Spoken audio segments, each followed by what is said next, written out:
هستم با شما دکتر بهروز. همیشه تحصیلات خودمون باشید. همین کاری که دیدید میتونید پس این لایک میذارین، لایک شما با خودتون است که ویدیو با دیگران میره. ما مثلا برادری که مثلا با دکتر احتیاج دارن مثلا ما زنگ میزنم، ما رفته کورس نوبت میکنیم نظر با دیگر کلینیک ما مثلا ارزان و کارم با استفاده. شما مردان عزیز خدا که میبینی انا احمد جان اون را 5 ساله مخاطبش کردیم. انشالله که خوب انجام یافته، خوب انجام یافت ختم کردن. در کلاس احمد جان میشه احمد جان اندوری دادا تو چه سخت دوست میداری؟ بگو دادا جان چه جان دوستت میدارم؟ دادا جان چه جان دوست میدارم؟ یک گپ نیست.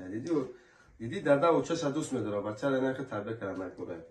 دوستان و مردان عزیز، وقتی که شما برای ختم کردن یا که میخواهید که فرزندتون مثلا بیمار است یا که خودتون بیمار هستین، نمره من در واتساپ میمونم، شما زنگ کنین همه وقت. مثلا ما هم در بانیسا هم در چسین کلینیک ما بیمار قبول میکنیم. شما میتونید برای تمام بیماری و فرزند کسانی که برای بزرگی یا که برای به فرزندی مثلا توبه میخوان بگیرن همه میتونن که با ما مراجعت کنن و مثلا ختم چیز میکنیم، توبه میکنیم. مثلا میایم اول مثلا آنالیزها همه چیز میگیریم، بعد مثلا توبه میکنیم. یکی از کارهایی که من میکنم این مثلا ختنه کردن پیرس دیگه چیزا میکنم، اینکه ختنه کردن بیشتر میکنیم.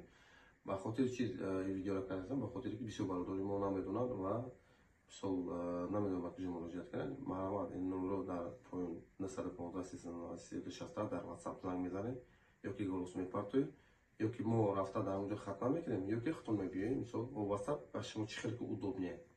بعد خدمت رسونش مثلا ما через телефон قطعی مثال میگیم که مثلا چیکار کنم نکنم. دیگه облاست و چیزی که باشه مثلا ما میریم روزای نزدیک استاد و پروفسور که میبینه میتونه که مرا مراجعت کنه با تمام بیماری ها میتونه مراجعت کنه.